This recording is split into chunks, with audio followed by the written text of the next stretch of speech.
Yeah, starting. Continue, Patty. Alrighty. Thank you for holding for that momentarily technical issue, but we got it resolved now. I'm going to pick up right where a couple lines ago. Hopefully we'll pick up right where I left off. The weather is harsher within the Hornsaw Forest, biting into warm cloaks and through armor. There are winter winds that scour the landscape, leaving little to scavenge. There are torrential downpours that cause flooding, often concealing swampy ground that sucks down those who don't watch their step. There are winds and storms that knock down tree branches and hurl debris like arrows through the air. These, however, are only the natural hazards of the woods. There are also beings living in the Hornsaw Forest who have dark intentions and twisted intelligence. Hags, followers of Mormo, often walk the woods. They work together in covens to collect pieces of the Mother of Serpents, intent on bringing her back to the living with their foul magic. Necromancers often journey here from Glivid Autel to find strange components for their dark rituals, leaving only death in their wake. There are also the Hornsaw Sentinels, who believe the forest should be just as it is meant to be. There are pockets of safety within the forest, though. Rangers from the Elven clans often leave caches of supplies where adventurers might find them. There are also druids and followers of Denev who walk the woods, working to purge it of its corruption, and are willing to help those that they come across. Ghostly and strange spirits haunt the forests, but some say they visit those most in need. There are tales of adventurers on the verge of goring by one of the wild beasts of the forest, only to find strange apparitions creating a shield for them to escape. Wise adventurers always enter the Hornsaw Forest armed to the teeth, prepared to handle whatever might come their way. The most successful expeditions avoid lighting a fire at all costs. The risk of a flame and rising smoke is too great when there are hunters about, waiting for an easy morsel. The Hornsaw Forest is a perilous place. It's impossible to completely avoid the dangers within these woods. However, there are ways to mitigate them. Having a guide who is familiar with the forest can be a godsend, and being well equipped with food and plenty of water is vital.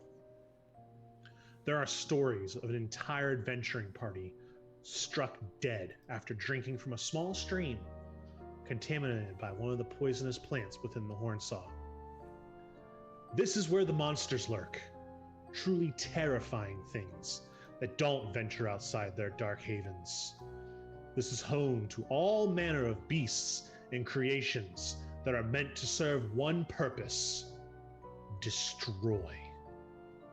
The Hornsaw Forest is tainted by the potent blood of a bitter and cruel titan, and many have taken this too lightly in times past. Now, the heroes must venture into the Hornsaw themselves.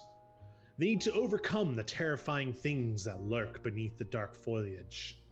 Claws and teeth waiting to rip and tear and devour. It's uncertain whether they'll emerge from this forest alive. What is certain is that they will encounter warped horrors within that seek their blood. You have all decided to answer the call put forth by a commanding officer of some troops, asking for help to locate a missing squadron. The posting noted a military fort that was on the edge of the Hornsaw Forest. It is wintertime. The wind bites. It lashes out, cold, unforgiving. Any piece of exposed skin is immediately set upon by the winds that feel like knives. However, snow only lightly falls. There's no by means blizzard conditions.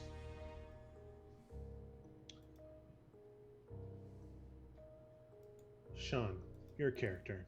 Oi. Unicorn's Vengeance. You had traveled to the location the fort. A clearing opens up, surrounded by sparse vegetation. Clashing and ringing steel echoes through the space, and you can see several armed soldiers sparring with one another near a cook fire. Their ghostly blue faces are rigid with concentration, and you can see they're all Hollow Legionnaires. One of them pauses in their practice and looks over at you with hawk-like eyes. Her armor is full plate, with the symbol of the Gleaming Valley etched into the front. She sheathes her sword at her hip and strides forward, others of the group parting in her wake. She waves back at the others and speaks. Just because I stop sparring doesn't mean you get to. Excuse me. The other soldiers begin their practice again. You can see that she's smiling now as she directs her attention towards you. Welcome to our encampment. I'm known as the Centurion, and these are my soldiers. Well, some of them. The others have gone missing after speaking with the clans. I assume that you're here because you heard that we're looking for scouts to hire? Yes. Good.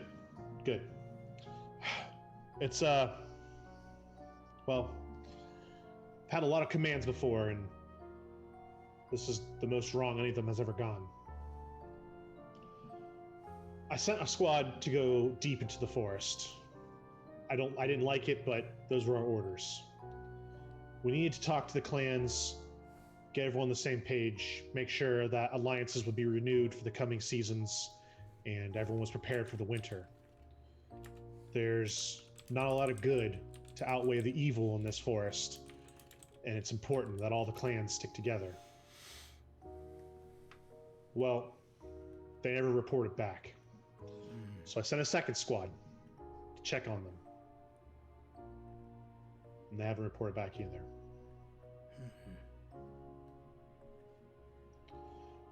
I'm going to be frank with you. I can't risk any more of my soldiers.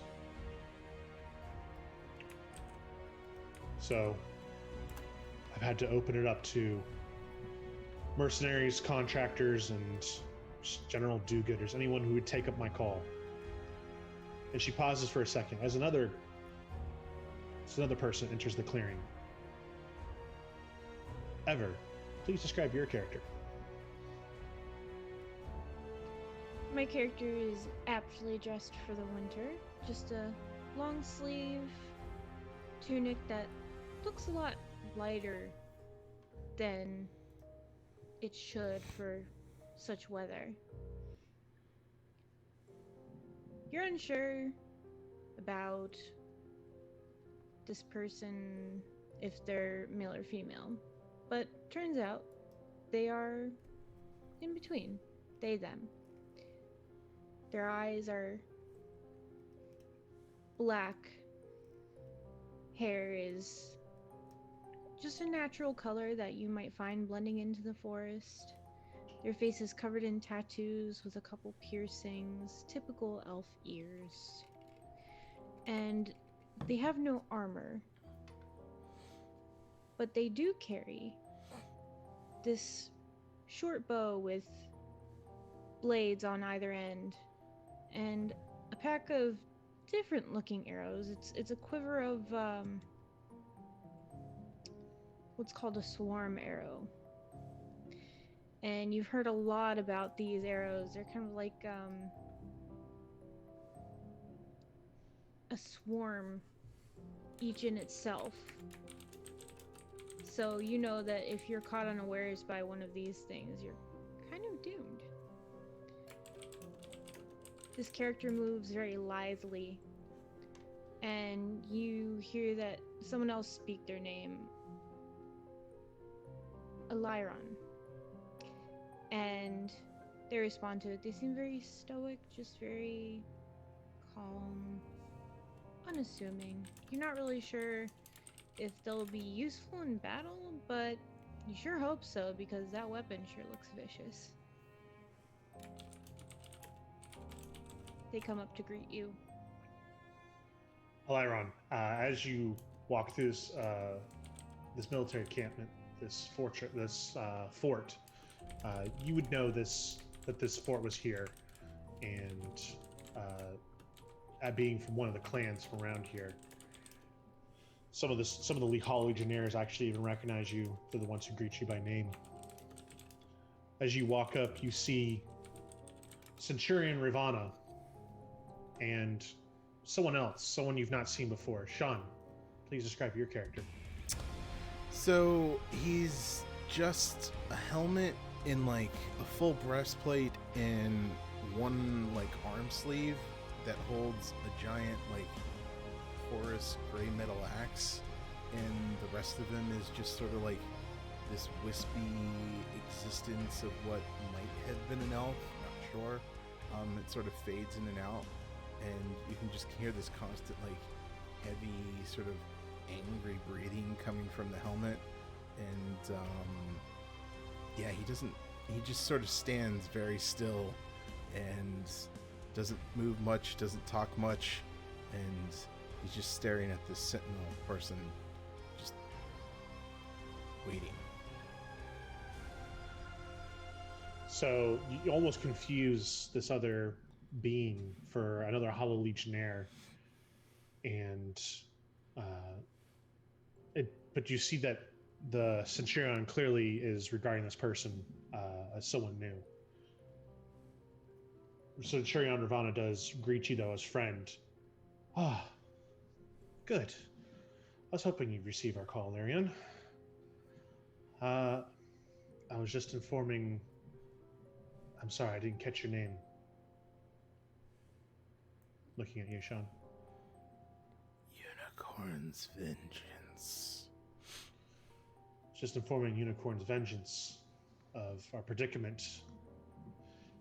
Of course, you know, your clan would have. We cleared it with all the clans. Which, remind me again, which clan are you part of? Was it Holly or Hazel? Raven, maybe? Unicorn. Out of character? Oh. No, not you. She's not talking to you, Unicorn. I was Well, really there hoping is- it was. There is a Unicorn clan, but she's not talking to you. Out of character, I did not assign one, so. Ah, okay. Well, there are a ton. Ash, bear, bee, boar, butterfly, deer, eagle, fox, fruit bat, hazel, holly, horse, ivy, morning glory, oak, porcupine, rabbit, raven, reed, rose, spider, squirrel, unicorn, willow, wolf, frog. Oh my god, these all make me so happy. Sorry. I'm gonna. Go with butterfly. No. Oh gosh. I love foxes, but I'm gonna have to go with wolf to maintain this character's kind of like Okay. stoicness. Perfect. Ah, yes, Wolf Clan. That's right. One of the deeper clans into the forest. But we're glad they sent you. We know you're their best eyes and their best tracker. But yes, we actually, I don't know if you knew, we sent 2 groups. The second one hasn't reported back either, and we're just a little worried. The last contact we know they had was they went to Clan Reed, and as you know, but Unicorn, they are the outermost and last, if you can say it, safe clan before you go deeper into the forest. And that's where I recommend you start. And as she says that, another figure approaches. Seems that the help she had put the call out for has gotten a lot of bites. Dwayne, please introduce your character, what they look like. So, from the edge of the clearing, you see what you imagine to be an actual jaguar, because she's moving on all 4 initially, and then she stands up on 2, continues to walk forward. Sihu is very. She has that slender yet muscular build, and her skin slash fur is that of what you would imagine a jaguar to be, very spotted, because she spends a lot of time in marshes. Her mane is done up into braids, 5 of them going down the back.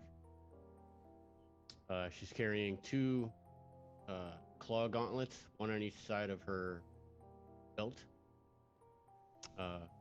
which you will find out that she's not going to use. They're more ceremonial than anything. She carries a wooden shield on her back. She has large, ferocious teeth, almost difficult to understand her when she talks sometimes because of them.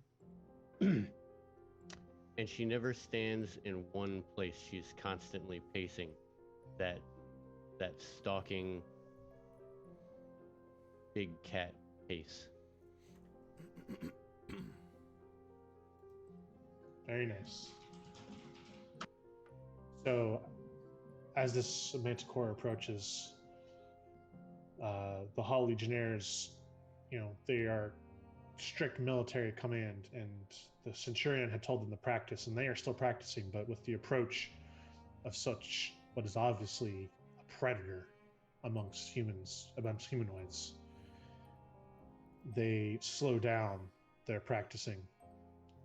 Manticore approaches the Centurion, Unicorns, Vengeance, and Illyrian. Centurion just kind of regards you. Hear about the need for scouts. You sent out a need. See who answers. Well, I didn't think we'd get a Manticora. I know your kind are fearsome trackers. It will be good to have you along. My hopes are starting to be restored that my missing soldiers might actually become found.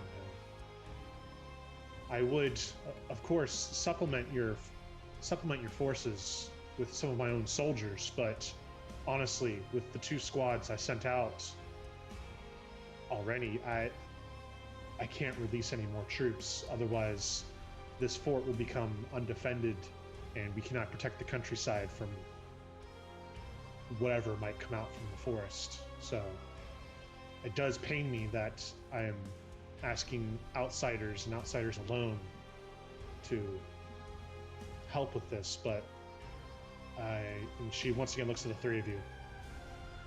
I feel pretty good about this. And as she says that, 2 more figures come over the horizon and enter the clearing. Tyler, please describe your character, and then Devin, please describe your character. My character is hunched over, moves at a normal speed, but doesn't move right, almost like a fast zombie. If he didn't have the long flowing cloaks cover him, he'd have a very much World of Warcraft moment. He'd be a lot like one of those undead. The mask, everyone assumes it's a mask that he uses for politeness sake, but it could be his face because he was Titan spawn and you can't really see the seams where the mask hits the face. It could be that it's part of his face. It could also be that it's just kind of sunk into the rot. No one really knows. But yeah. Other than the fact that he's obviously undead, and he wears a lot of different scented herbs around him so he doesn't smell, he doesn't have any kind of unnatural aura or anything creepy until he starts casting spells. And then it gets weird. Doesn't talk a lot, though, and is off-putting. When he does talk, does he sound like a zombie? When he does talk, he sounds like he endlessly needs to clear his throat, but never does.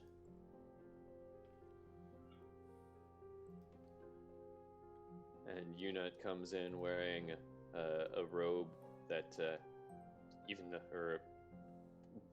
though it's got the nice hold in the back, you can see his tail fluttering through it, and he just kind of slowly scurries along up, and he says, "You not here as you need help." Yes, really, I was just telling what looks to be the rest of your party. Uh, I'm hoping that you all will work together. The forest is a dangerous place, and I know most of you are probably very individual people, but tactically wise, I cannot recommend that you try to do this separately. Uh, but yes, I was just telling them about my two squads that went missing. I recommend you start by going to Clan Reed. I would warn you, however, that the intel we've been getting back from the forest and about the forest is that, if possible, it seems to be even more cursed than usual. The usual benign wildlife that you can find seems to have gone missing. Parts of the forest are eerily quiet, almost as if something has hunted everything, both the prey and predators within the forest. There's rumor that the hags are walking with much more purpose and much more confidence through the forest, coming closer and closer to the clans, coming closer and closer to the edges of the forest. There's rumors that there's a dragon that seems to move like a shadow, as if it could blend into the trees. And it takes out small groups and scouting parties, 3 or 4 people at a time. No one ever sees it coming, and it leaves naught but the arms and armament of those it takes. And lastly, the spider pits. They have grown too large and too quickly. Before, what was just horror that you would find if you somehow made it to the heart of the forest has seemed to seep out. And my scouts have been finding spider pits closer to the edges as well. I don't know what it is, but it seems that there's an imbalance of power now in the forest. Things are running unchecked. Before, evil checked evil, and good checked whatever made out of that.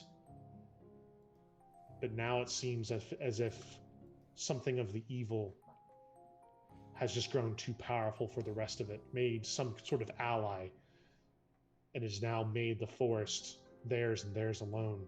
I worry that even with my fort at full strength, if something were to try to push past us, that we wouldn't be able to stop it.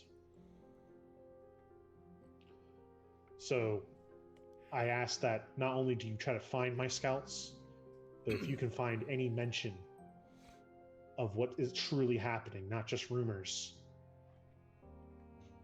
that would be appreciative as well. You have no need to worry. It seems as if we have a varied amount of skill here. Once again, she looks at all of you, and she pauses for a moment on the two magic users, her being a Hollow Legionnaire. She knows of magic, knows of its powers, but still puts her trust in a sword. Looks at you two, but it still seems confident in the ability. Yes, and she's just like, another 10 or so minutes pass, no one else seems to be coming. Yes, if this is all that there's going, I still think you will meet with success. Just be careful. The denizens of the forest know it way better than, and she looks at you, Alarion, even you, even those of Clan Wolf.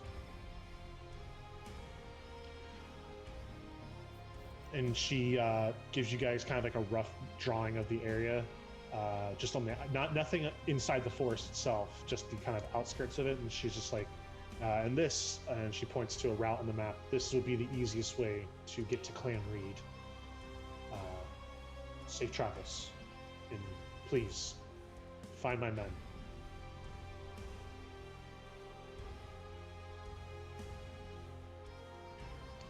You guys find them.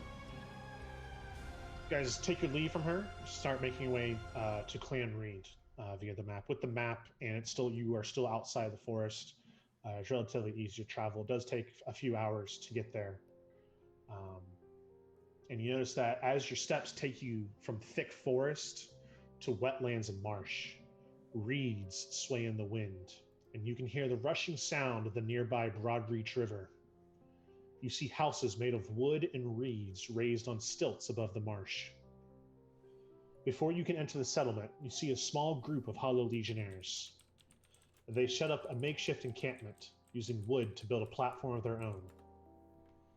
One of them looks at you with very tired eyes. They slowly stand, their gold-washed chainmail glinting in the sun. You can see reeds inscribed on the leather portions of their armor, as well as a marsh orchid on one of their gauntlets. The Hollow Legionnaire nods to you before speaking. Welcome to Clan Reed. My name is Sergeant Telk. Are you travelers? We're seeking a messenger party that was sent. Has anyone come by? Well, if you came from the fort, where the second squad, the Centurion, sent out, I know I should have reported back to her by now, but it's been well, and he motions to himself and then the two other Hollow Legionnaires that are there. As you can see, I'm missing most of my squad. What happened? Well, Clan Reed's supposed to be the safest of the clans, if you can call anything near the Hornsaw safe. But we were attacked. It seems from any kind of gestures towards, you see now that behind him through the simple wall and gate of this settlement, that there is kind of a large fire going, and you see several bodies on it burning. We were attacked by what looks like to be members of the cult of Dar al-Anat. You might know them as the Sisterhood of Witches. And Alarion, you do know this. This is one of the very powerful groups of people that reside within the Hornsaw. And they are ruled by several very powerful hags and an archer. There's just very powerful magical people in charge of that cult. And then something unique. What's unique about them is that they only accept women into their cult, or anyone who identifies as a woman into their cult. Anyone who's male or identifies as male has a very lowered and almost subservient role within this clan. Yeah, we were attacked. A lot of the clan here took some heavy losses. My legionnaires, I lost a couple, but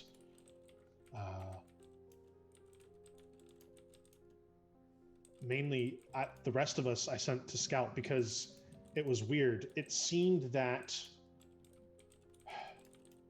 they weren't attacking out of aggression or an expansion of territory or trying to wipe out Clan Reed. It seemed as if they were running from something. Something was chasing them. In all of my years serving at the fort underneath the Centurion, I have never heard of the Sisterhood of Witches running from anything.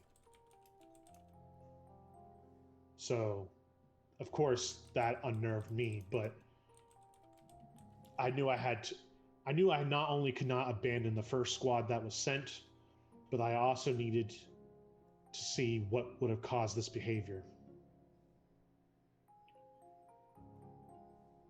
It's been about a day now, and I haven't heard back. See who wants to know if you saw what was chasing them. No, nothing else attacked us. We thought maybe something would come out of the forest in the middle of our fight with them, and I held back some of my legionnaires and some of the clan just in case we would need reinforcements for whatever it was that was chasing them. But it seems whatever it may have been, or whatever effect they were under, it did not follow them out of the forest. And like I said, when I sent scouts in to see what it is, just collect, They were not supposed to go very far. They were supposed to come back first, and then we would travel as a group to find the first squad. They have not come back.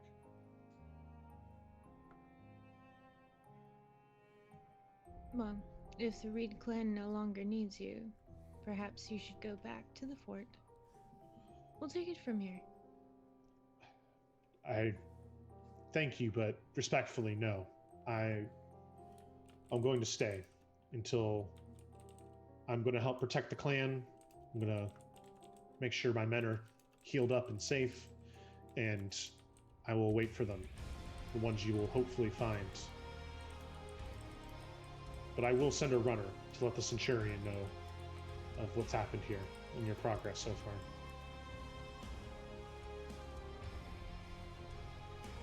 If there's That would be anything, you will. thank you. If there's anything that we can provide, please let me know. But I just hope you can find them in time, whatever's happened to them.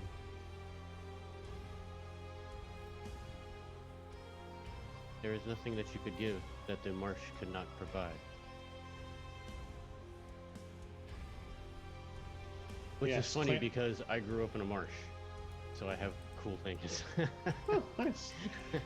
Yeah, he kind of gestures around to the settlement, which is actually seems it's relatively large, and all the houses are kind of built up on platforms and stilts so that people and there's rope bridges that kind of connect everything so that people don't have to travel through the muck and the disgustingness of the wetlands, almost swamp-like kind of environment. Yes, Clan Reed does very well for themselves.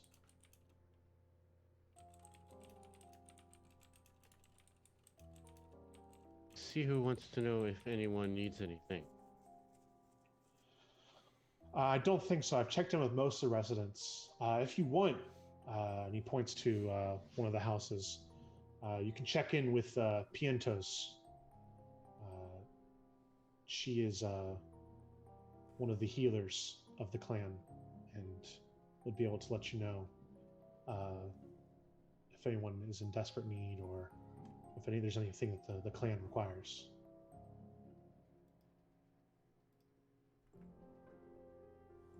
See who will seek this person out. Okay. It's very easy to determine which house he was pointing at. When you go in, you see several various humans and elves kind of laying in beds or leaned up against walls. The entries vary from what looks to be touched by arcane fire or arcane poison, or some minor weapon wounds, some slashes. Someone's missing a hand. Looks like someone got stabbed in the chest. But you kind of look and you see various healers going around and applying arcane magics to heal. Looks like they kind of got a good handle on this, but you do see one woman, a human, who's kind of bustling around and seems to be shouting orders. And seems to be generally in charge of this area. She notices your large group kind of push in through the doors, and she's just like, "What are you? This is a wounded's room. What are you doing here?"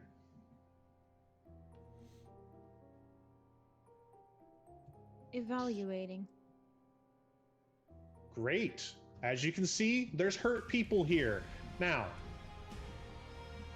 unless you're hurt,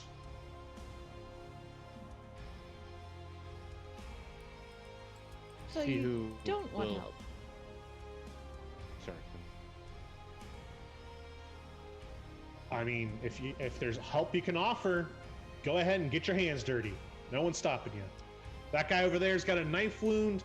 That one over there's taking some looks to be some weird acid poison concoction that one of the witches came up with and threw at him. And that one over there, they did something to his mind. I don't know. He's just gibbering in a language I don't know. See who? See who will help. And she has a green, kind of like a, it just looks like a weed, like a knotted up little weed hanging from her neck. She kind of like puts her hands around it, and then she casts Good Berry, the best berry. 10 little berries pop up in her hand. She will go to each individual person and give them one berry. Okay. Unut knows how to do this too. Unut. And then she will make her way to the man with the burns. You said somebody was burning? Yeah, some like weird alchemical. The three people she mentioned was like a knife wound, some like person who's kind of gone mad, and one person who has like some alchemical burns from some weird acid poison combination thing. Yeah, I will see who will go to them. And see who talks in third person if you haven't noticed already. So Unut does not understand what you're talking about, third person. you speak like Sihu. Unut knows. Unut also pulls out his, or releases his familiar, the Dryad, and says, "See, Unut can do too." And Unut has the Dryad also make good berries. See, Unut good too. Unut filches one as he hands the rest out. Piantos just looks around. She's like, "Oh, so we're just adding more people to my room. Okay, no, that's fine. That's great. Oh, I'm no healer. I'll leave. Okay. Unut no healer either. Raziel was never here. He's just standing out of the way somewhere, unmoving, not breathing, just a statue until he's given orders.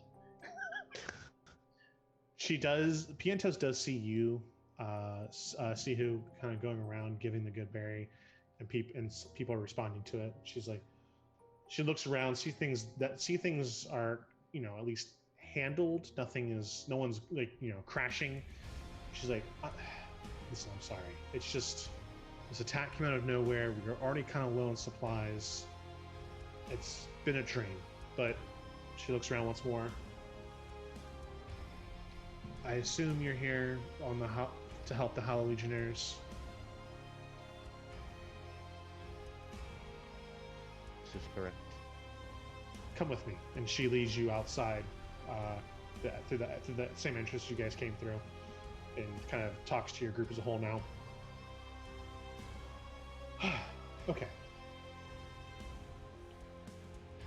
I didn't want to say anything to Sergeant Telk, because I don't want him to worry, and he's been a very good protector of the clan for a very long time.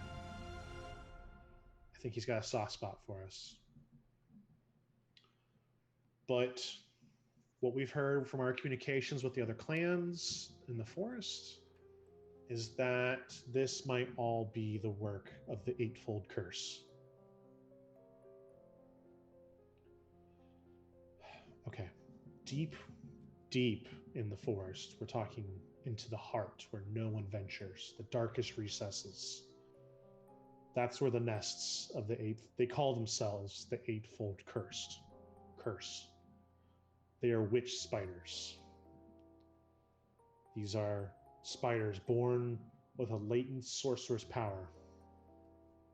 And this curse, this grouping, this conglomeration of them, this represents a new direction of cooperation for the species that we've never seen before, and honestly didn't think possible, as they're usually in vicious competition with one another.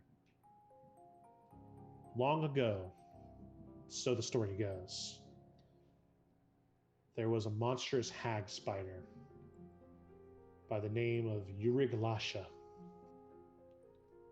And she created the witch spiders. But they turned against her, and now it seems that the witch spiders that basically held themselves in check due to infighting have set aside their differences and are allied. We've heard talkings of the three most powerful of them. Abrith Lotha, the Spider Mother. Thryocala of the bows, and Embria the fowl.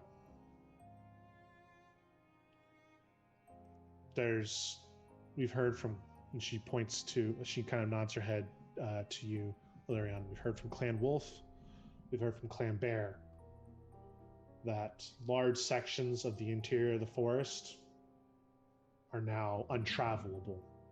There's very large webs blocking known routes, known hunting paths, and one misstep can have you falling down a spider pit.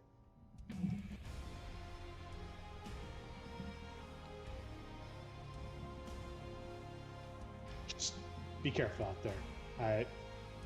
If anything could make the cult of Dar al-Onat run, it's them. You truly believe this? Yes.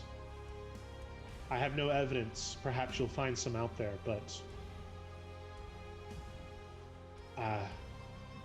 it's always been a fear that if somehow the witch spiders could put aside their differences, they would control all of the forest quite easily.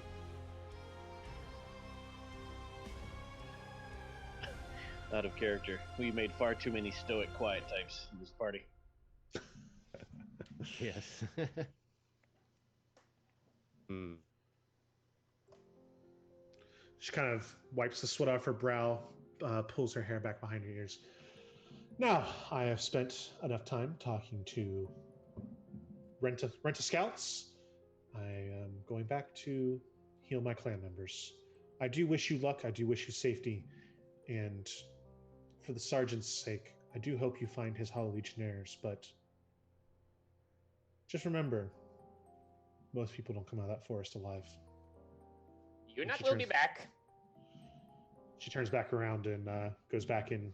You can hear her kind of just go, "Oh, what did I tell you about removing the bandage? We got a bleeder." And that's the last thing you hear before the door closes. Oh, I was gonna. What were you gonna do? Healer. Thank you. As the door is closing, just, yeah, you're welcome. Well, what do you think? Should I think I will inspect for any clues around here, around the camp. See if anyone's seen anything aside from the hags running. Sure. You can give me an investigation check to check around the camp. Or survival, whichever one you want to do, actually. Let me check out my investigatey. Wait, is that even... Survival is better. Yes. Truth. See who thinks you should look for the trail. Ooh. 21. So you kind of inspect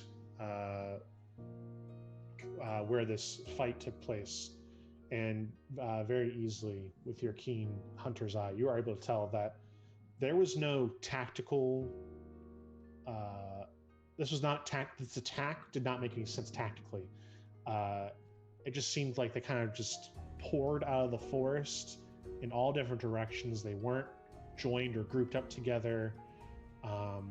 The frantic footsteps that are left behind show that they were in a hurry and moving quickly.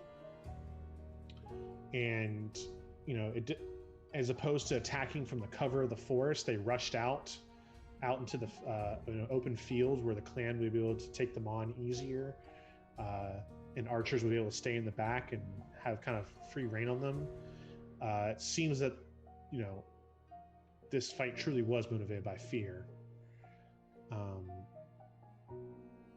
You're not able to kind of make out anything else. You do think that this happened recently enough that you might be able to pick up. You'd have to go into the forest, but you might be able to pick up maybe what is attacking them, or at least, where this clan was running from. Or not clan, this cult. Sorry, clans of good guys. The rest of you, See if you can pick up on anything I'm going to take to the trail. If anyone wishes to accompany me, who doesn't wish to stay behind momentarily, you may join me. See who You will could join. ignore the dice, Patty. That was to push it down so people will see the next roll. It was too high in the first one. Okay, no problem. Too fresh and new. No problem. So you guys all entering the forest together? Unit will help. All right. As you turn from the serene marshes of Clan Reed to the forest, you notice the trees become warped and twisted. Branches rattle together, and the leaves whisper in a hush. You don't hear any other sounds. There's no bird calls.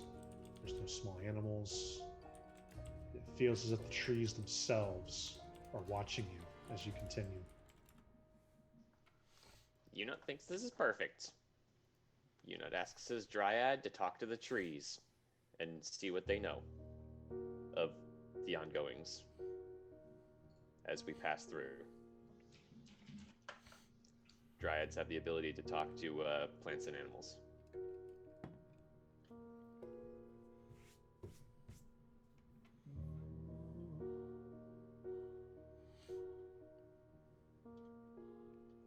So your dryad communicates with the trees, and as it tries to, it can't. These trees are not normal, regular trees. They have, like most of this forest, most of the things in it, poisoned by the blood of Mormo long ago. And anything that your dryad, like just as your dryad goes up to touch the tree, it just recoils from the horror and evil that is contained within it.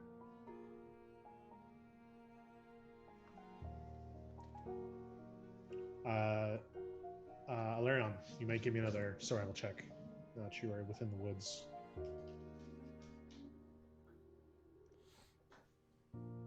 Oh, 14. 14. Is there anything I can do with that? Like, how does that work in this game? Like, any You're- reroll options? Unless you have luck, the feat, or you have one of your abilities will let you reroll. Which I don't think you have any abilities that allow you to Could reroll. Just like one of us assist them? Or could you not What use if- investigation? It was survival. Just survival? Okay, darn. If one of you did assist them, it would have been advantage, and then that was with advantage. Oh. So Never mind. so, unfortunately, you can't really pick up. You do see that there has clearly been a commotion here. There are footsteps and markings and trails of lots of various things. Some of it's just what naturally travels through here. Some of it is, the clan moving in here to, chop trees or look or hunt for small game. Some of it is the cultists, and some of it is not quite able to make out what it is. But there's a sound you hear. Give me a perception check, real quick.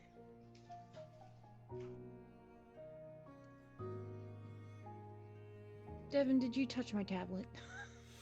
I rolled 14. Everybody or just Yeah, everyone can give it to me. 23.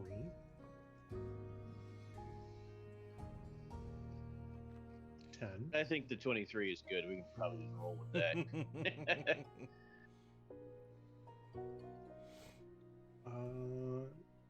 Let me see it for me. Tyler, roll as well, please. Okay. 18. Unicorn's Vengeance and Raziel. You all hear twang. You hear the snap of a bowstring. two of you may dive out of the way and get behind cover. But, Alarian, as you're bent over looking at the trail, an arrow sinks into the kind of muddy ground right in front of you, right an inch away from your finger as you're kind of moving brush off the trail to kind of pick up what it is. There's silence after that arrow lands. Raziel doesn't dive out of the way. But you hear creaking and you think it's a tree branch until you realize it's neck tendons. And he's looking at whoever shot that where the sound came from. And he just points. Like a Grim Reaper. There are 4 elves. Well, what look to be elves. But 5 figures, dressed in dark greens and browns, with tattered cloaks that seem to emerge from the trees themselves. Twisted grins mar their faces, and their eyes gleam in the dim light. A manticora steps forward, and you can only tell it is one as she removes her hood. She smiles broadly before speaking. Welcome to the Hornsaw Forest. That was a warning shot. We're happy to fire a few more. What brings you here? I think I should warn you that I belong here. As do I. She looks you up and down. Long way from Clan Wolf. We're searching a scouting party.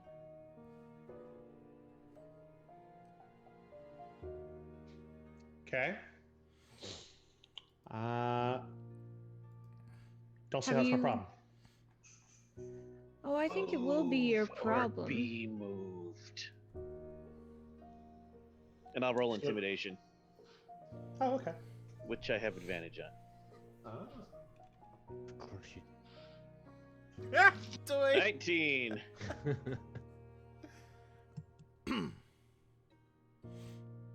Let's see. Not bad. Fail is Patty's dice. Fail him like you did last week.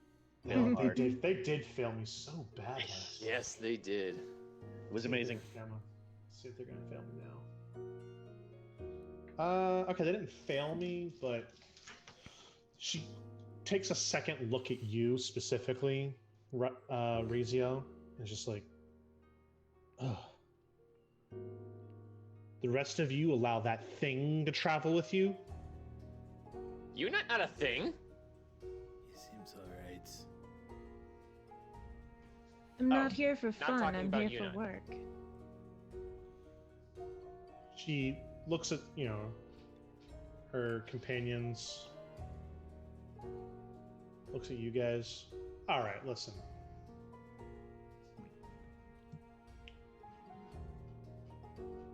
Not looking to lose any of my friends here today. We're the sentinels of this forest. This is our forest. And we're here to make sure that nothing changes.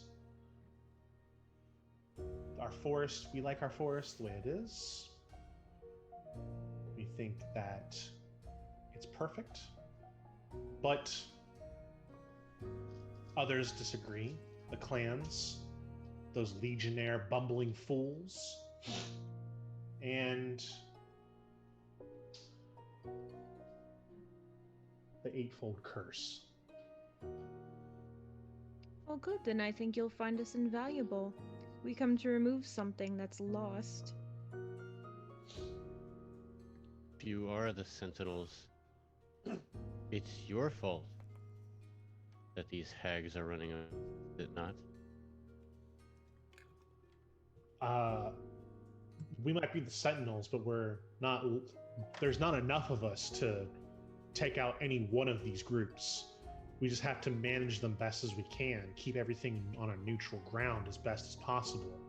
And we've done that well for quite a long time now.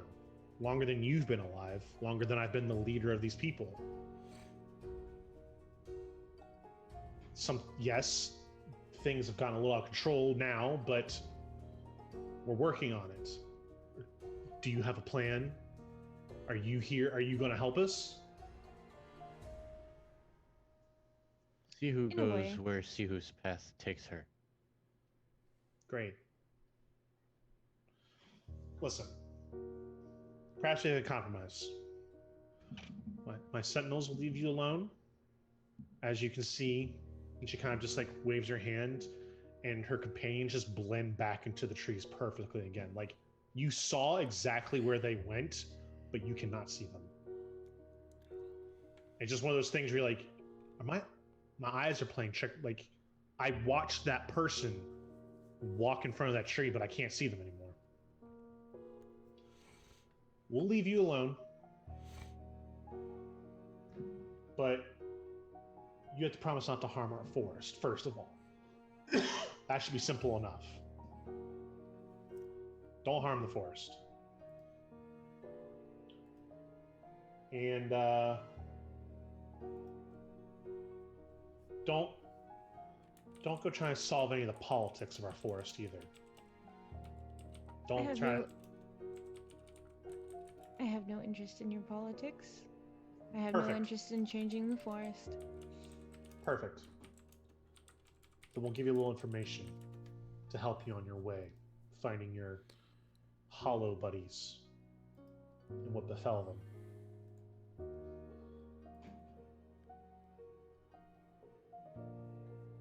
Victims of the eightfold curse.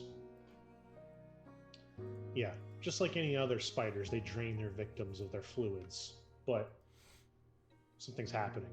They're leaving the shells behind, and those corpses are getting back up and walking around undead. We put them down wherever we see them, but we don't get them all, and they're all amassing somewhere. We don't know where, we can't find them. Also, any of the constructs that any of the groups or the clans create, especially the ones made out of metal, they're rusting at supernatural speeds.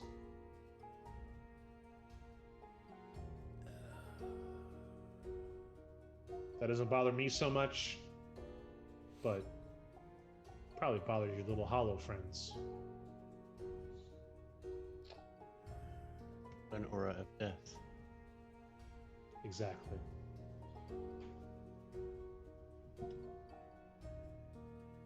She points down one of the paths you had already kind of seen, Alaron.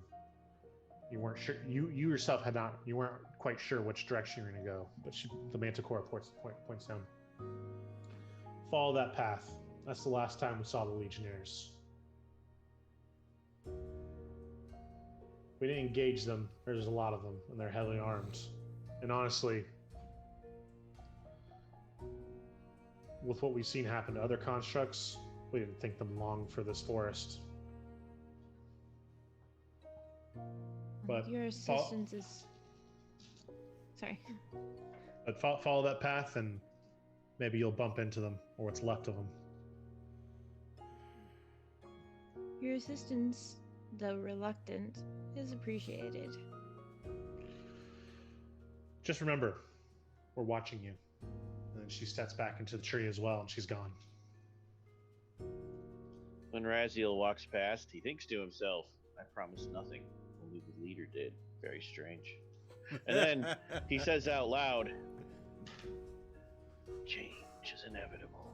Everything dies, even you. And he just walks down the path. Okay. Thanks, forest people, for their stuff. And walks away. Such a waste of words and time. I too also, in addition as well, head down the path. Okay. Yes, I see who will also head down the path. I assume Alaron is guiding all of you? If no one objects, absolutely. Yeah, I mean, we can trade off and on, depending on what the rules are, I guess. Yeah, my rolls are apparently not that great this evening. If we're using survival, I have survival 9. Ooh. Oh, yeah. Can I be jealous right now? Like, is that, can I, mine's a 7. We'll say just Remember, because it's unlike Alaron's. normal. Also remember, ahead. unlike normal, you're a fighter, you're not a ranger. That's why you're It's slower. true. Truth. We will say though that since this is technically Alaron's home turf, you guys kind of defer to them for right now. But if they kind of lead you astray at all, perhaps see who can take over. I got this. I'm all Alright. about seeing the jaguar lady bouncing from tree to tree to try and find the way. It's great. Absolutely. All right. So speaking of which, let's see the first survival check to start guiding you down the path here. Gasp. Hey. A 20. Hey. Excellent. So you do not charge head first into your first hazard of your travel. Right in the middle of the path, and it's a large, kind of 100-foot by 100-foot. There's a large pool of standing water that is, the color of the water is the kind of this very dark algae green, and you see several kind of reddish brown, decayed, thick vines from the surrounding trees around this pool of water that are kind of growing up out of the water and wrap around the trees and die halfway up. You see what looks to be a couple fish belly up in the center of the water. And you kind of just get close to it, and you smell it, and it smells like decayed. And it's that, not just decaying flesh, but the smell of new plant life growing on top of it, so that what should be a nice kind of earthly welcome smell of fresh growth is just polluted by the death that surrounds it. Ezreal washes his mask with it. As you wash the mask with it and you kind of scoop up the water, it's like this thick, very viscous. It's definitely not fully water. It's just it seems like almost if the spores and algae and everything else growing in that water has thickened it into an almost not quite honey consistency, but maybe a couple steps on the viscosity scale above that. Kind of like sludge. Yeah. He's pleased with himself. Oh yeah, it's very refreshing. Yeah. Oh goodness. I'd like to see what's poisoned this area. Sure. And if we should worry about it since we're just passing by. Give me a nature check.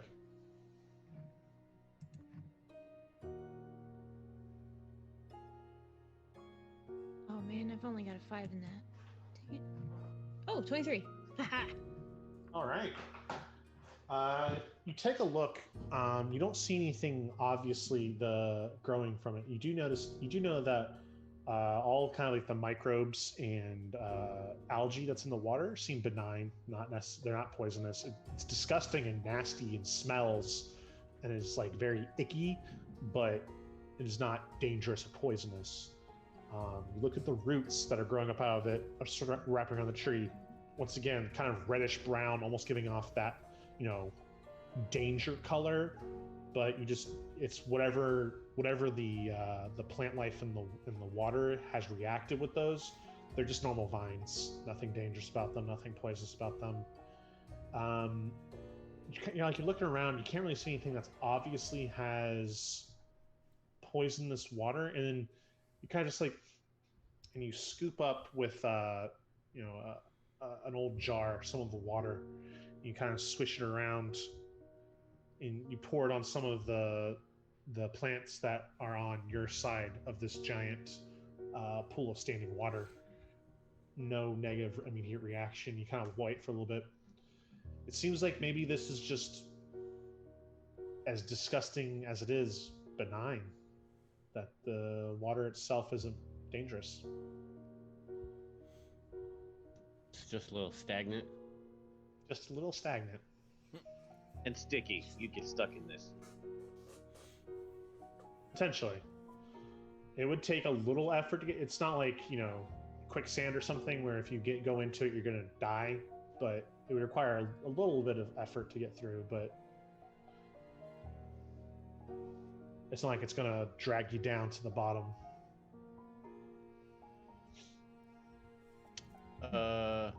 Should we just go around then? How wide is this? It's about 100 by 100, and there's very thick vegetation and trees on either side of it.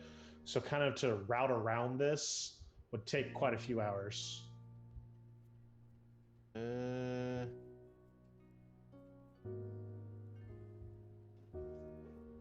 I cast Tensor's floating disc as a ritual and carry us across one at a time. Oh, sweet. Yeah. I was gonna say, am I gonna make you do the math problem where it's like, you've got one boat that can only fit 2 people and there's 5 of you. And... Oh no, I take us one at a time because it has a weight limit. I was gonna say also if that's the case, then the 2 of us can cast as a ritual together, and But it's also only 100 feet, and it moves 30 feet a turn, and it lasts an hour, so that's plenty of time. Okay. Or I can freeze the water. I imagine mine is less wasteful than yours. I don't use the slot to do rituals. Mine's a cantrip. Well, I feel like yours won't cover 100 feet. Yeah, I don't know if you're gonna be able to freeze that much water with a cantrip. No, yeah, it's not that much water, but I can do 10 feet at a time. Okay. As you're thinking about that, you just see Raziel just kind of not even really sit down as most wizards would do and kind of meditate on their spell book and cast a ritual. You just see it kind of lurch out a hand and hold out its spell book, and it ritually casts Tensor's floating disc. The disc appears, and very much like Karen in the River of Styx, he ferries you across one at a time. It is very much like that too, because in the Scarred Lands, everyone who does magic has a weird side effect because of the Titan War. Mine is everything around me withers and dies. Sometimes even small animals will fall dead. So no change Yes. here. Well, there on your side, there like I said for Alaron, there was some kind of healthy vegetation they could test the water on. So More.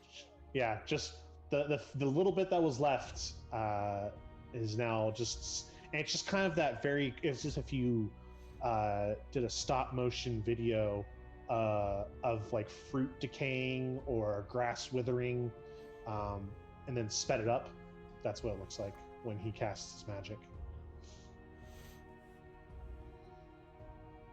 But yeah, just very silently, because once again, the forest is still unnaturally quiet. So just very slowly, he takes you across one at a time. That's not creepy at all. As the last of you get, cross your figurative River of Styx, and you're on the other side.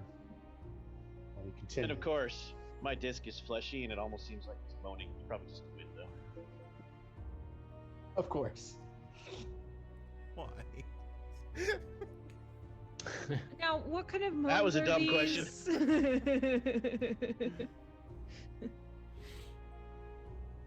Alaron still leading the group? Yes, unless our Jaguar lady would like to take charge. No, I will only step up if we get lost. Okay. All right, give me another survival check. 4. Very nice. You continue along the path for another couple miles, and you almost missed it, but you hear Unut kind of stub his toe. Ow!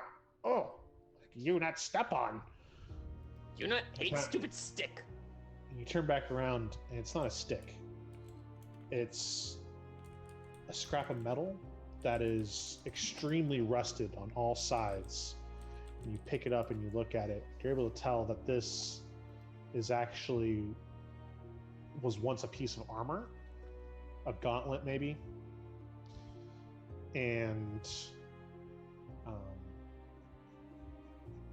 emblazed.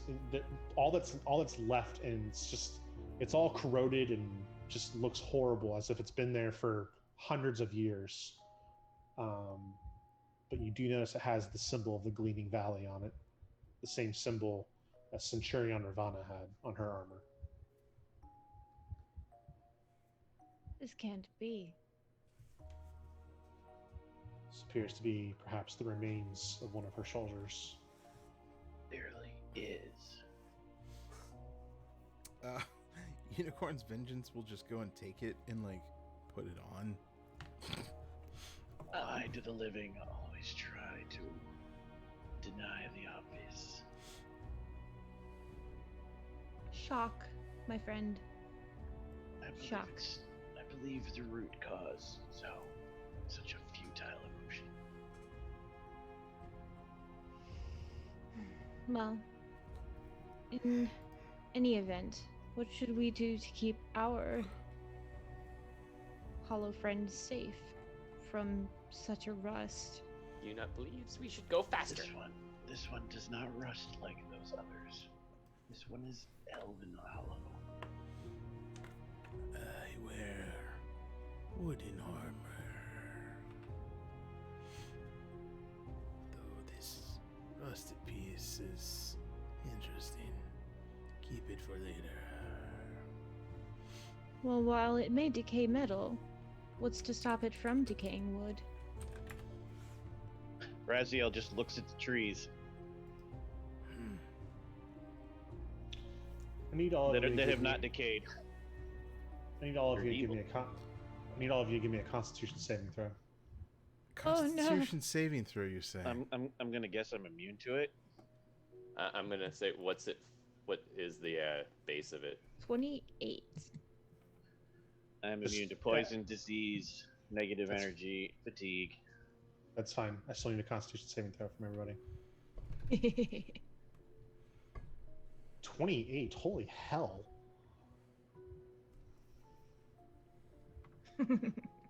11. It's my second best stat. And I have advantage on it, so 20.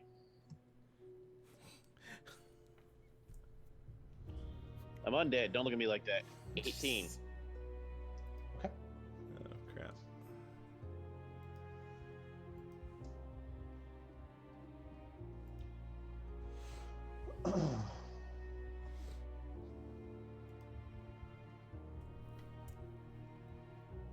All right.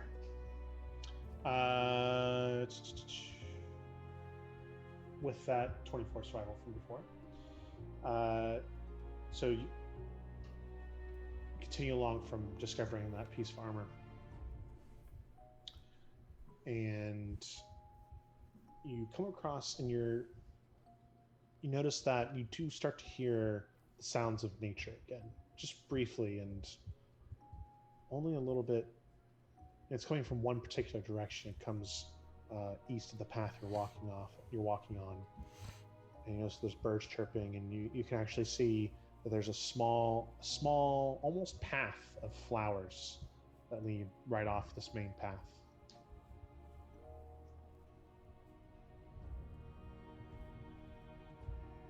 That is interesting. Can I tell what kind of flowers they are? Yeah, it looks like a variety of wildflowers, as well as other kind of blooming, swampy kind of things. So some of them are carnivorous, but as in like, eat like insects, not man-eating plants.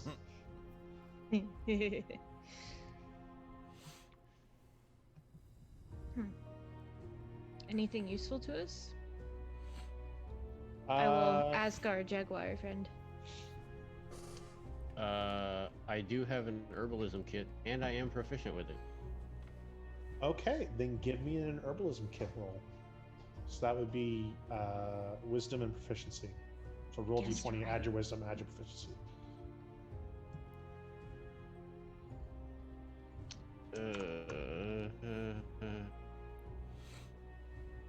For 11. God, Wow. I'm rolling Ooh. horrible. Thanks. Really? 11? Yeah, I rolled a 2. That's gonna give you something cool. Now I have to give you something less cool. Aw. You get a flower. No, you didn't even get the flower. You find a seed. Yeah, you found It's a not even twig. an edible seed. Full on Chrono Trigger. There is. You do notice that amongst it is this kind of lavender-colored flower that is blooming. It looks like one of the wildflowers, but actually is a. It's called pixie table. And you know that if you boil this with cloth, it'll dye the fabric lavender. Hmm. Useful.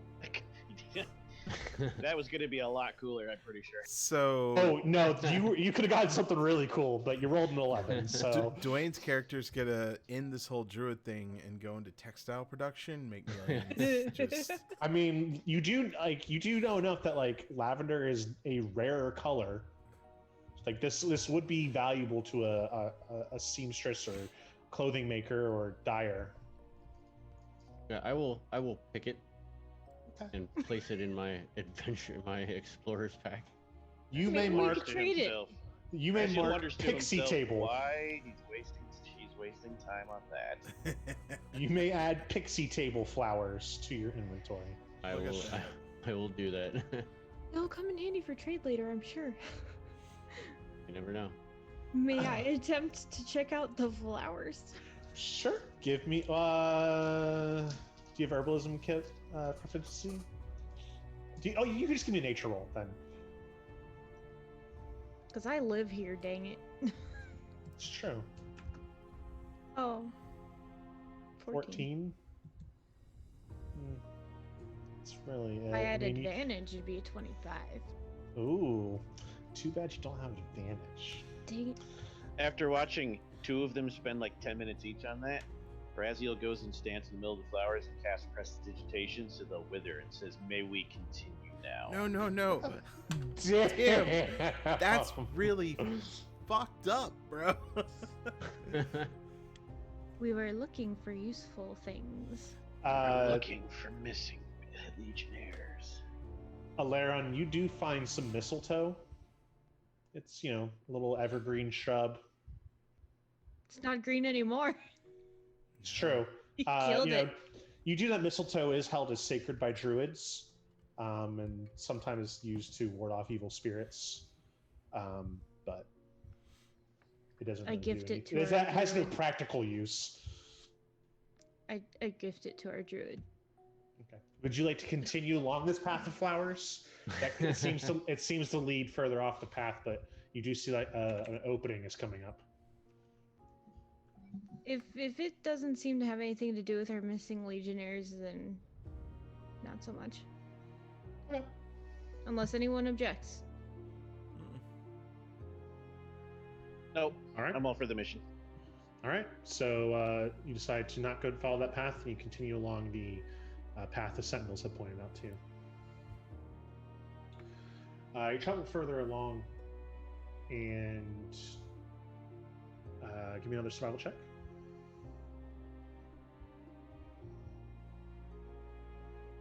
Ooh, 13. Have I led us astray? You follow the path to where it branches, and you look both ways. Right. Definitely right. So you go down the right path. And you're walking for about 2 or 3 hours.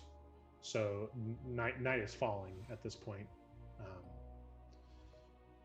And you realize that I'm not seeing any more Legionnaire tracks. And as you follow it longer, you realize that it's starting to double back on itself. And then it's not long before you're back at the fork. And it is now nighttime. Freaky neck tendons. Raziel's just looking at you. You can't. His eyes are opaque and milky from death. So you don't know what his expression is. He's just staring at you. Somehow it's disapproving. This looks like a good place for camp. So much so we visited it The same twice. good place for camp it was 3 hours ago. Yes. Well, let's see. Perhaps the gods Unit remembers that stick. were like, we should camp here, but we left and then we came back. I get it. I lost our way. We'll set up camp here, and I will try not to murder you both in your sleep. Too late, already dead. I nod, creaky, and follow up with, and I do not sleep. And with that, I stand in the middle of the camp by the campfire and will be our sentinel because I just stand there all night, unbreathing, unmoving. Would anyone like to take watch with your creepy undead sentinel guy? Or Yes, are the you other one totally that fine does with not it? other sleep. creepy undead sleepy guy. The under. Okay. Exactly. Would any of the got it technically covered. alive? Would any of the technically alive people like to also keep watch with the technically dead people? No, Nah, no. Why would they do Not that? That's just- silly. That would be ridiculous. Unit I'm just gonna kind of sleep. goes. Unit, go to bed now. Okay, the living people who need to breathe, eat, and sleep are going to trust that those who do not need to eat, breathe, and sleep are going to keep them alive. I like it. Wait, did I miss something here? If we're gonna die. All right, you guys can choose to either give me a perception check separately, or one of you can give me a perception check with advantage. I'll let you guys decide. Oh, What's your bonus, Sean? 6. 9. What the 7. fuck, 7. Tyler? 7. 7. Of course seven, it is. 7. 7. Of course it is.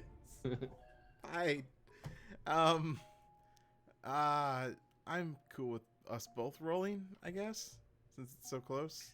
Yeah, that's a 1 point difference. You go first. Okay, that's a good start. Wow, really? We'll take the 14. Okay. Maybe we are gonna die in our sleep.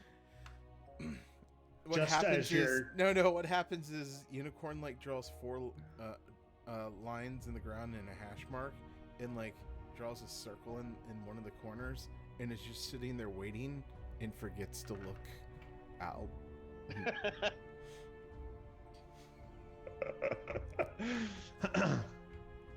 Just as your counterparts who are weak and mortal and fleshy need to close their eyes to slumber.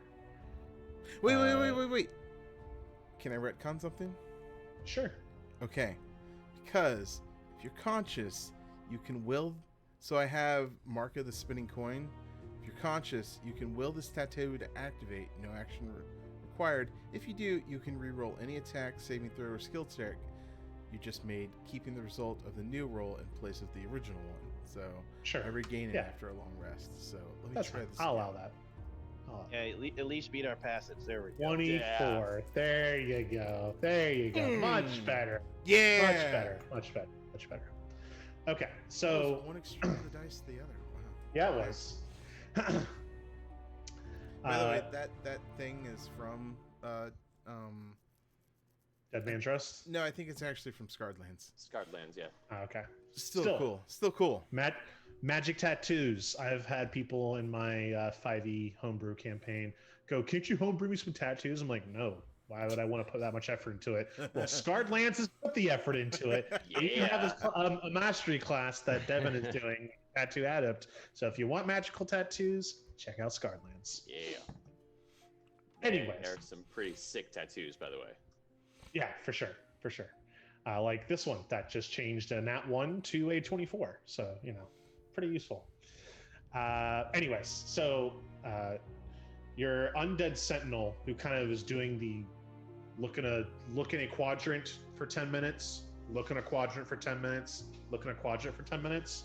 You're like, that's so useless. I'm gonna look in each quadrant for 5 minutes, and then I can be doubly as effective.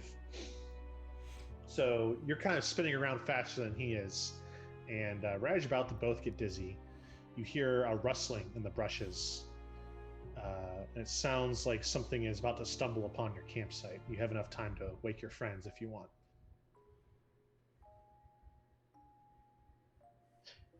Raziel leans his head up and his jaw just kind of falls open. And since the tendons are rotten, it falls open way too far.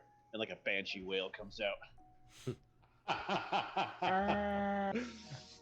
You were all awakened by the just horrid sound of something dying, something in its death throat, something giving a mighty war. You're not sure, but it wakes all of you up. And it's just enough time that you see this human male stumble into your camp, and you can see that they're all withered and they're so skinny, their bones show through everything. Completely pale. All the color's been drained from them. Kind of looks like Raziel, where the mouth, you can see the skin on the head is pushed back too much. You can see the full skeleton. Their mouth and their jaw hangs crooked off, and they just kind of finally seeing all of you. They just finally expire, fall down into your kind of like semicircle you guys had made, and you wait half a second. He's not moving anymore.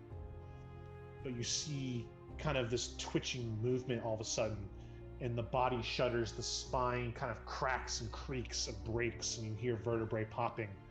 And then you see it kind of its own accord kind of flip over, so now it's on its back, and you see something traveling through its chest, traveling up, and you see its throat bulge unnaturally, and then this worm just plops out of the mouth, and it kind of just wiggles for a little bit, and then it moves around. It kind of senses the fire and the light, and it looks at all of you.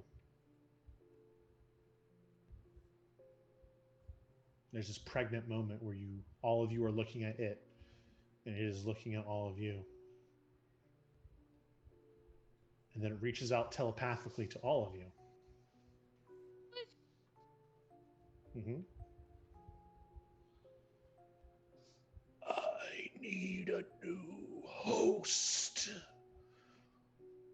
One of you can give me the home I need.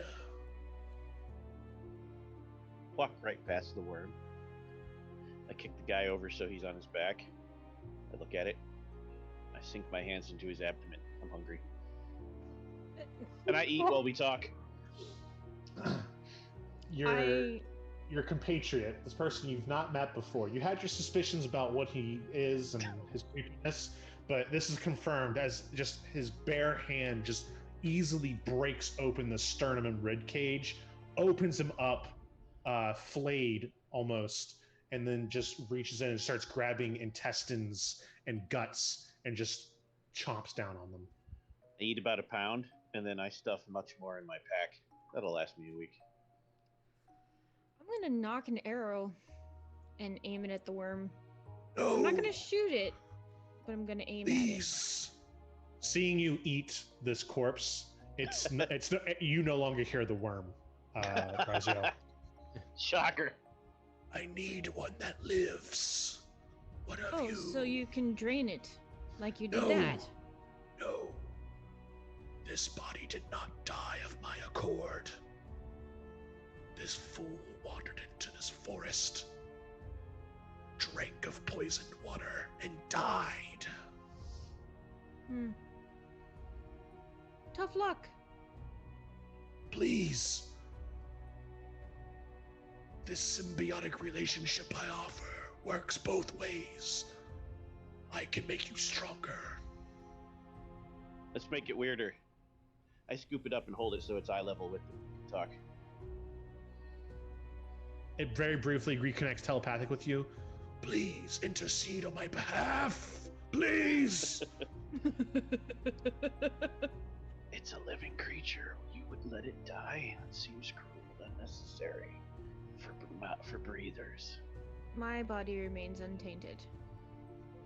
See who I look at does not the want- rat. I'm sure you have parasites, anyways. What's one more? You not? He's referring to the fleas that we probably share. Oh, you not talking about snacks. The worm's head is just frantically bobbing between Sihu and Unut. Please, you must hurry. I'm not long without a host. I will die.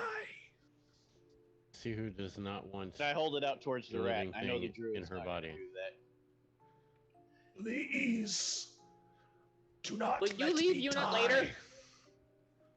When you die, I will must find another host, but I bond for life. You not really want roommate. Please, I will die without a body. What you give Unut?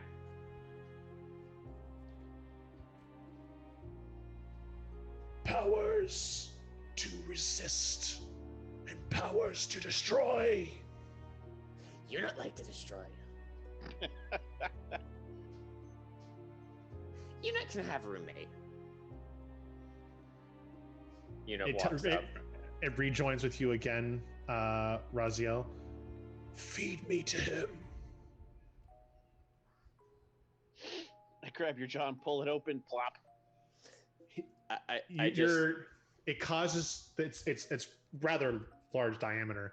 Your jaw actually pops out as it's forcing its way down your throat, and you feel just this horrible sensation as all the parts of the skin Wait. have these tiny hooks in it that it just uses to travel its way and force its way the wrong way down your throat. You feel the hooks and barbs catching into the inside of your throat as it travels down further down your esophagus, down into your intestines, and then you don't feel it anymore, but you know it's still inside of you. As it's forcing my mouth open more, Unut is going. Raziel's just like, fascinating. That's. The rat bonded with the worm while you're gone. Oh, I could still hear it, and that was probably one of the most disgusting things. It was one of the most joyous moments of my life because my cat just came back, and I'm hearing this thing that is just what? That is the most disgusting thing I've ever seen. Do you Devin, feel powerful? Devin, I am sending you your benefits and other stuff. And not benefits. Is this something from the book? No. This is just something that Patty made to torture us with. Oh. Yes. Good job, Patty. All right, cool. Thanks. Are you okay with that? Yeah, Thanks, I'm okay I with hate that. it. Okay. I go about collecting the rest of the internal organs from the guy. Easily enough. Wait, did I miss that this thing burst from a dude? Yes. Yeah. Yeah, it crawled out his mouth, and then I pulled the guy open and took his organs out, ate a pound of them, and put the rest away. Have you not watched movies? Like, what? No. The guy died, and then it came out. It didn't kill him. Sure.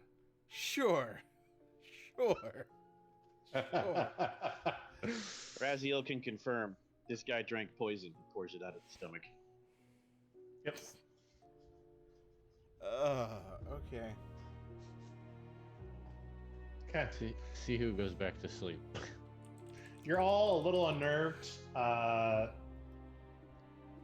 You all don't take a level of exhaustion, but you all do not get the benefits of a long rest. It's just the forest is a creepy place. That event that just happened was very unnerving, and it's just the permeation of Mormo out here that has seeped into the ground and the trees and this forest is starting to seep into you, and so you're able to you don't get exhausted from not getting a good night's sleep, but you do not get the benefits of long rest either. But I'm from here. You're not from this part of the forest, you ain't. Does this affect the dead people too? Yes. Who don't need long rests? Correct. Huh. So it's a mental effect. Okay.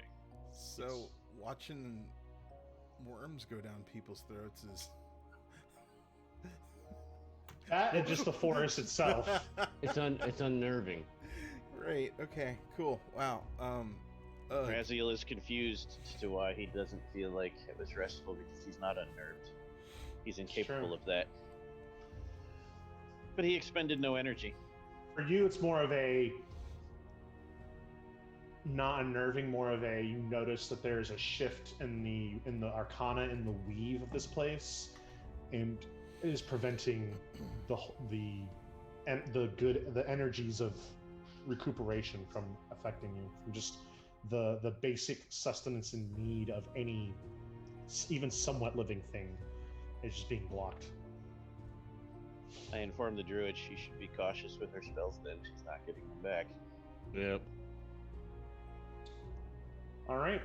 Our new day, new dawn. Are we forgiving Alaron for the brief missing of directions and allowing them to continue leading the party, or is it Sihu's turn? Vote of no confidence. Raziel doesn't care. Walking all day and night means nothing to him. I will. I'll give it a shot. If that's okay. Eliron was tantruming anyway and would not lead, even if asked. Yunat Alright. agrees with this decision. Can't See if fire we me. can- I quit. See if we can pick up the trail. All right, give me your survival check. 26. 26. Holy hell. Okay. You decide to take the left of the fork this time, as it is very clearly the way you're supposed to go. Duh. And you and you continue down the path. And with that 26, Feeling confident about that decision. yeah, you stop for a moment as you see these beautiful white flowers that have a red tinge in the petal that's kind of curly cues. And you pause because these flowers are actually incredibly rare and extremely powerful. Well, they could be. These are either the flowers of the queen hornet's sting or the flowers of the nymph's kiss. One is deadly poison. One is delicious tea. Deadly Hint. poison, delicious tea. Hint, you should tell Raziel to pick one. Deadly poison, delicious tea. Oh, is it Even time? though Raziel's looking at you and you feel like if his lungs would inflate, he'd be sighing.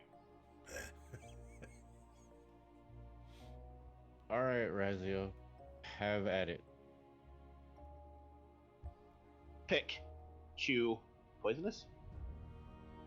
Give me your percentile. Oh, High or low?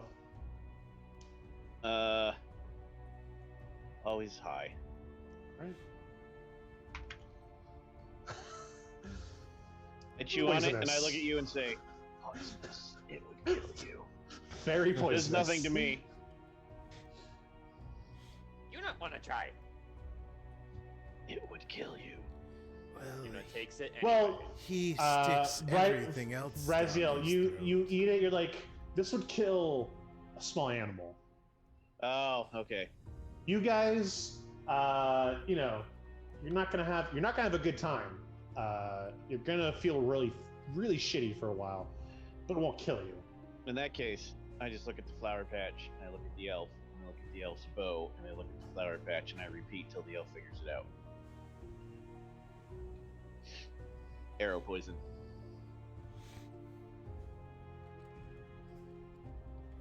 If you'd like to give me a, what'd you say you had? Herbalist tools or? Yeah, that's Herbalist the manticore. Yeah, I have herbalism and herbalist kit. If you'd like to use your herbalist kit and take about an hour, you could craft some queen hornet sting poison arrows. What the hell? We got an hour. What's the actual poison do? Raziel will be able to basically tell you that it would inflict the poison condition. Just like Also- automatically. No save. Right, it doesn't do damage, but it gives you the negatives of the condition. Yes. Also, when picking backgrounds, I went with stuff that I knew would be hilarious. So give double the dose because I'm proficient with Poisoner's Kit. Woohoo. I'm immune to it. Then we'll say that not only can you poison all of the arrows Alaron has, that in addition to automatically inflicting poison condition, they can do an additional 1d4 poison damage. Nice. So just by getting hit, you get inflicted with it? Yes. So then can I get a little bit of that, just equivalent to 4 doses for, I have a little clockwork that can deal poison when he attacks. Sure. Cool. So you in still my need notes, me to roll for that? I don't think you Yes. can make your roll. Do you want us both to roll? Just him. The poison, just him. As long, just don't roll bad. Yeah. Can we say I'm assisting her so she gets advantage? Sure, I'll allow that too. Joker. And that would be why. It's okay, advantage. It's okay, advantage. Hell. My lord. Come on. Okay, That's much fair. better. All There right. you go, Yep. there's If, four. if it was me, it would be a 4. Yes. So all Valerian's arrows now inflict poison condition on a hit and do 1d4 poison damage, and your little clockwork has four hits of that same thing as well. Okay. And now Raziel's just chewing on the flowers while we walk. Is this on all of my arrows? Yes. Or All of okay. your arrows moving forward now have this. 1d4 poison damage on all my arrows thanks to pretty flowers. Yes, these are like honeysuckles for Raziel. Just just Exactly. I like poison. yeah, it's delicious. It does good to do.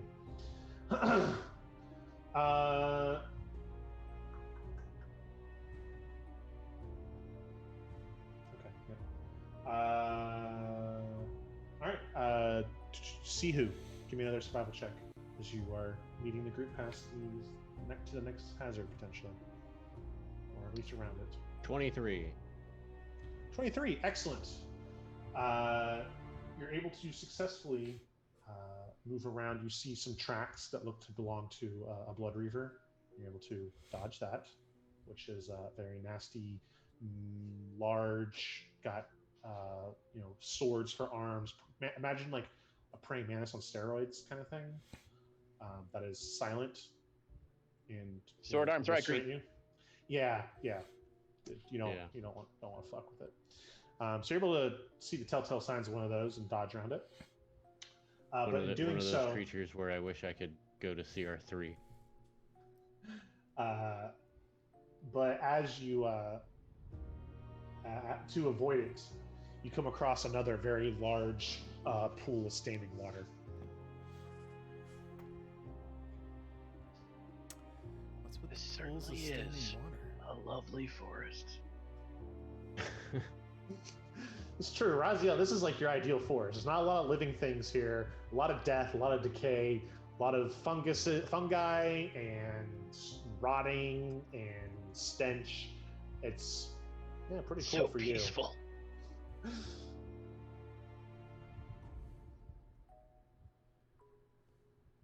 Well, let's check out this water.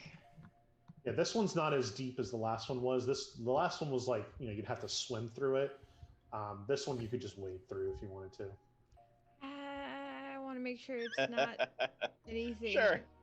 dangerous first. Okay, give me a nature check. I distrust the water that does not move. 19. 19.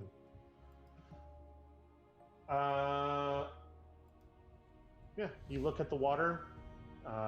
Once again, like you touch the water with you scoop up some of it with a jar again, kind of swirl it around. This time it's not as thick as the last water was. It's definitely more water based than the last one was. Not as much algae in this one either. You kind of swirl around and you pour it on some plants. Once again, no immediate effect from the water either. I cast Detect Terrible Hidden Water Monster. Oh, okay. Can you read off word for word what that spell does? Yeah, give me a minute. This spell detects terrible hidden water monsters. 90-foot radius. Wow, that man, Scarred Lands really thought of everything that 5e didn't have. It has the spell for it now. Dang, I knew I missed a spell somewhere. Oh, holy crap! There's a kraken in this water. Now there is.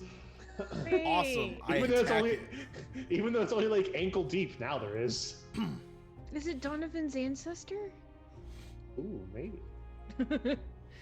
Oh goodness. I offer the jar of water to our resident undead. Here you go. Thought you'd like a drink. I put it in my mouth and it just kind of leaks out holes because I don't swallow. Is it poisonous? Or acidic? I broke You Patty. broke Patty! Oh, I am so happy. How do you feel about acid damage, Mr. Undead? Oh, I'd be okay with it. Does that affect you? Wait, it It didn't does, kill but the I'm plants? okay with it. Okay.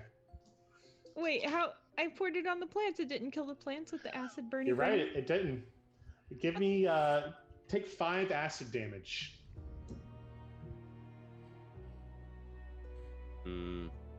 Probably only attacks flesh. Same. Absorb elements would trigger. So I'll take 2 poison acid damage.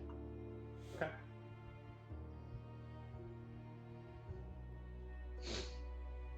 You guys kind of wait a second. You see him cast some magic, but other than that, he seems okay. You do hear a slight sizzling sound, and then about 6 seconds goes by. Take another 6 acid damage. Oh, Okay. what's it More smell si- like? More sizzling. He already smelled kind of bad, even though he masks it with like fragrances and Much potpourri incense. and things like that. But long ago flesh that is now being boiled by something acidic. Not a great combination. You not think this smell like mother-in-law's house? Interesting. Take another 4 acid damage. Holy. No save at any point. You're gonna need to do something to deal with this. Can you?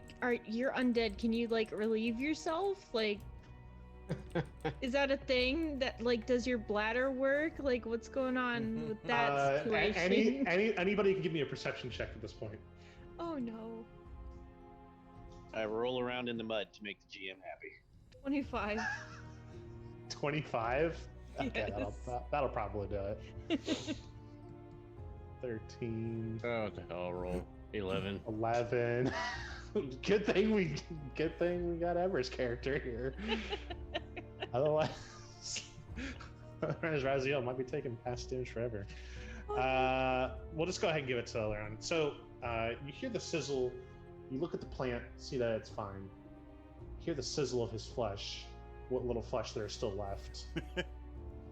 And you just take out your water skin and you just like pour it down its throat. It goes out the same holes the standing water did. And Raziel, you are no longer being acided alive or undead, or whatever the technical terms for both of those things would be. Aziel thinks to himself, "That's not how acid works. Water does not cancel acid." You're right. This Alaron, you realize that what had happened was this water is infected with violet slime. Oh. Oh, wow. While it's in the pool, while it's in any water whatsoever, it is inert. You can't discern the water from the slime. But when the water or the slime that's in the water is poured out or poured onto something, that's when it starts to affect. So if you had been walking in or swimming in this water, if it was high enough, you wouldn't know something was happening until you get out. And then that's when it starts to work its magic of burning through flesh. Oh, wow. That's You really know, messed you know, up. you know that the only cure for this is to wash it off with water that is not tainted by violet slime, or to burn it away. Seeing that Raziel is a ally, you thought the best course of action would be to use some of your precious water to wash it off. Even though he picked on me for getting us lost. Yeah, I suppose so. It's better than smelling sizzling flesh for the rest of the day. You do Rotten notice, bacon though, is not a fun smell. you do notice though that no extra flesh seems to be missing because I still had 1 hit point left of my false life that had been running since we started. Oh my god. Past that at level 2 before we started, it had 1 hit point left. You did 12. I had 13. Perfect. So do we need to heal our undead No, friend? I had temporary hit points. You didn't get through them. Oh. It didn't actually hit my hit points yet. What if next round? Unit would like to just try something to see because this is dumb, but prestidigitation cleans things. Would Okay. that remove? Or No, because the violet slime is actually Living. It's a living being. Yeah. Okay. Oh. Raziel, not Doesn't have size any. again. Doesn't have any sentience. It's the equivalent of an ooze's classification as a being. Raziel, not size again, and does another disc. I have a question before we move on any further. I know we were talking about this before the game started. Am I able to heal our No. undead companion? Oh, no. I can heal myself. Okay. I have multiple ways to do that. Okay. Your healing spells don't hurt me or help me. It does nothing. Okay. All All the right. more for us. So once again, Raziel does his best Karen impression and ferrymans you guys across your violet slime covered water. I also hand the acid jar to Raging Unicorn, Vengeance Unicorn, Unicorn Rage. What's your name?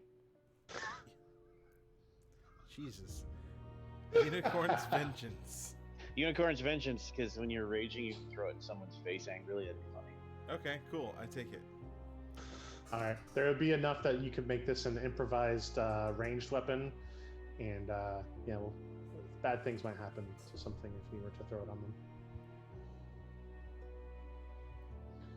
them. Okay. So it takes about another couple hours, or no, not a couple hours. It takes about another hour to get across this standing water with the continued trips with tensor splitting disc. But you're able to navigate across it, and give me the next survival check. Whoever's taking lead. All right, here we go. 26. Very nice. So you're able to pick the tracks back up of the Hall Legionnaires, and the tracks seem fresher here now.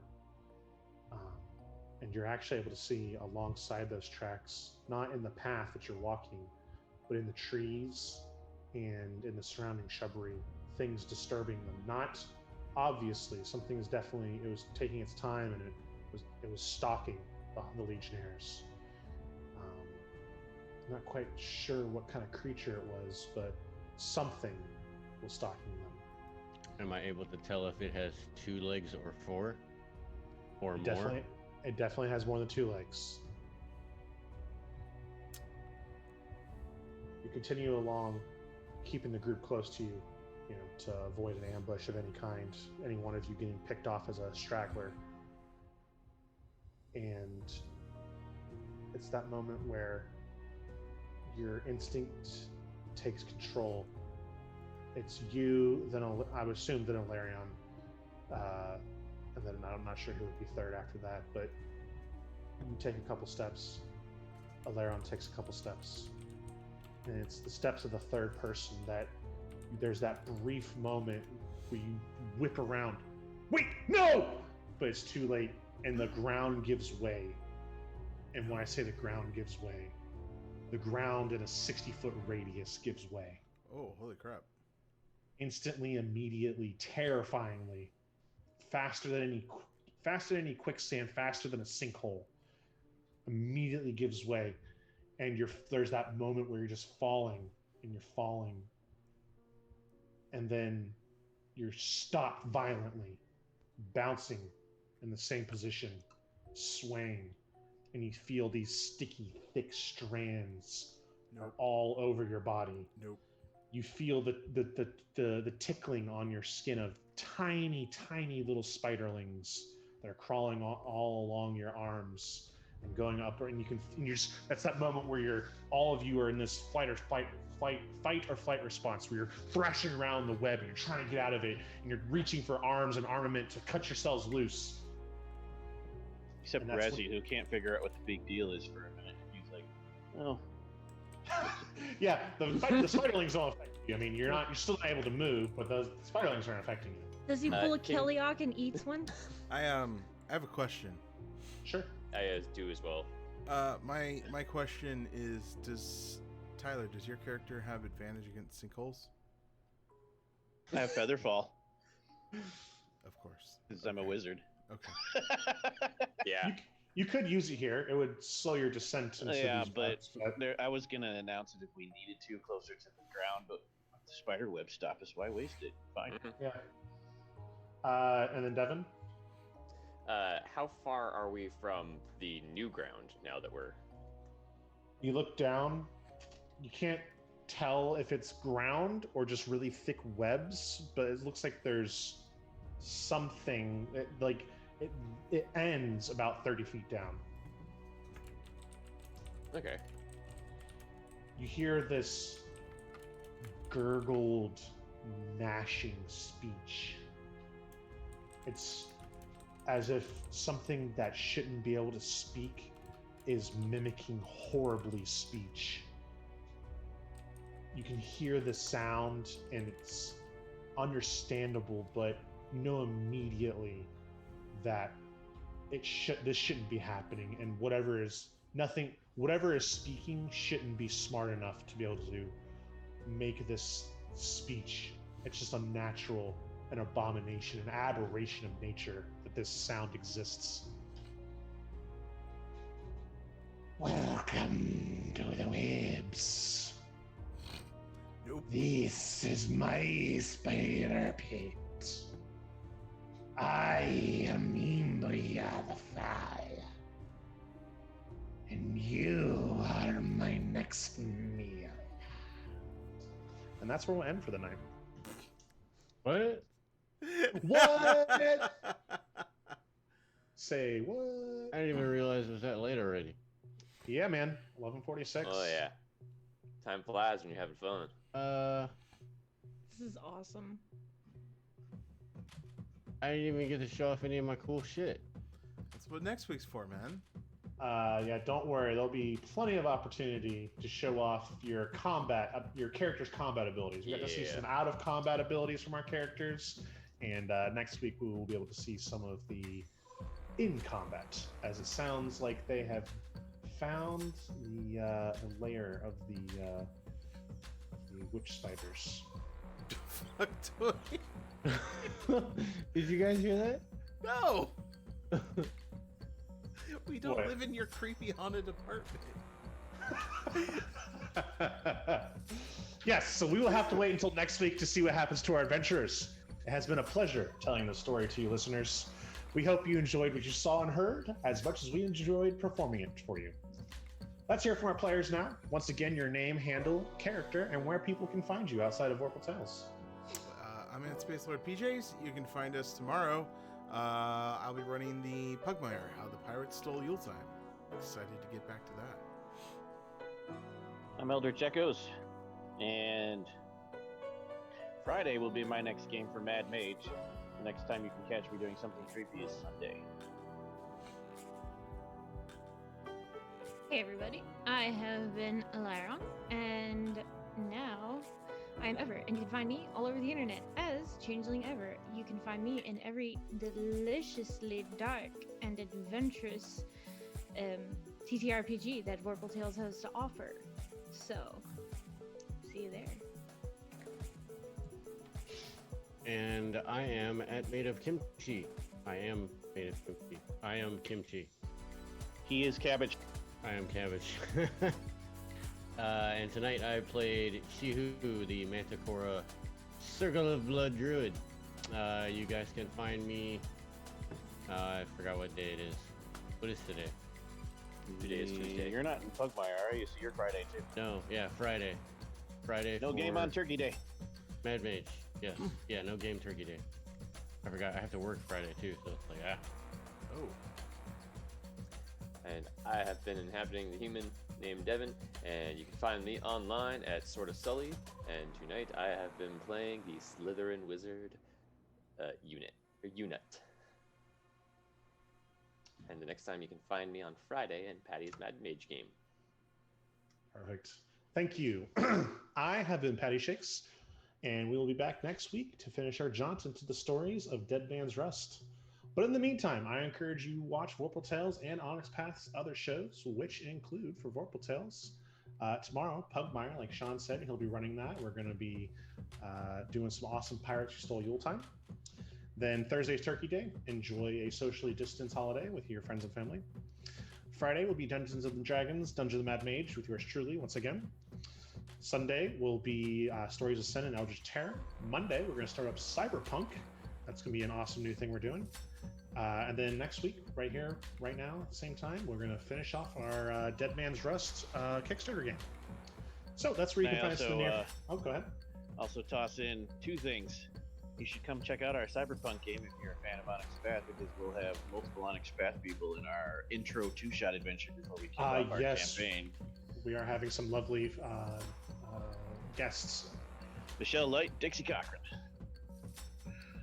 And then next Thursday, Dwayne's first game as GM, Black Void. What's the name of that series? What's the name of it? Black Void. Kimchi's Creepy Capers. No. Creepy capers. I don't know if I'm a fan of that name. I I'm told gonna him get a I could cape. change it. He said he's leaning into it. Yeah, I'm gonna get a cape. My creepy Okay. cape. All right.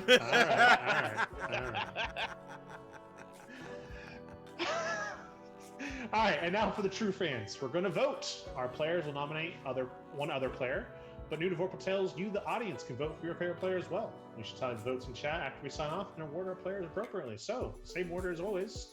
Nominate your favorite player from tonight. Nominate your favorite player from tonight and why.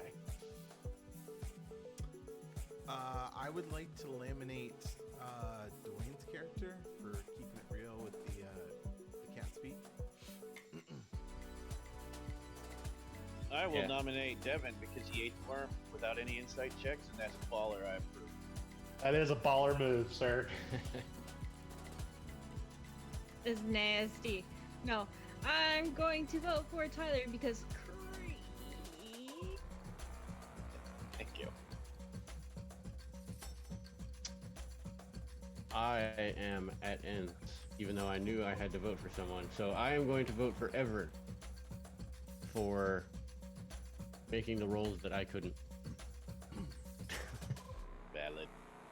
And I have to vote for Tyler because he plays creepy undead so well.